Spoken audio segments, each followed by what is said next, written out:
আসসালামু আলাইকুম। Welcome to Liza's daily lifestyle. সবাই কেমন আছেন? আমি আলহামদুলিল্লাহ অনেক ভালো আছি। আমি আজ আপনাদের পাস্তা অ্যান্ড নুডলস কীভাবে একসাথে রান্না করতে হয় সেটা দেখাবো। প্রথমে আমি ফ্রাই প্যানে পানিটা গরম করে নিয়েছি। এবার আমি পানির মধ্যে পাস্তাটা ঢেলে দিলাম। দিয়ে আমি কিছুক্ষণ সিদ্ধ করব। আগে থেকে আমি পানির মধ্যে লবণ আর সয়াবিন তেল দিয়েছিলাম। তো আমার পাস্তাটা সিদ্ধ হচ্ছে। এবার আমি পাস্তার জন্য অফ ক্যামেরায় পেঁয়াজ, কাঁচা ঝাল, টমেটো আর একটু আদা কেটে নিয়েছি।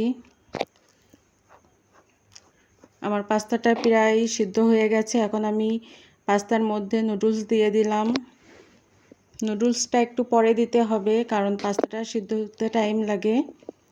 তো ফ্রাই প্যানে তেল গরম হলে আমি এখানে আদা কুচি, পেঁয়াজ কুচি আর কাঁচামরিচ দিয়ে দিলাম। এটা ভাজা ভাজা হয়ে গেলে আমি এখানে কেটে রাখা টমেটোটা দিয়ে দিব।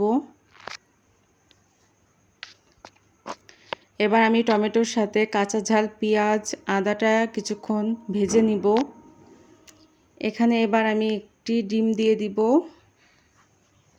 এবার আমি ডিমটার সাথে পেঁয়াজ, কাঁচা ঝাল আর আদাটা একটু ভাজা ভাজা করে নিব।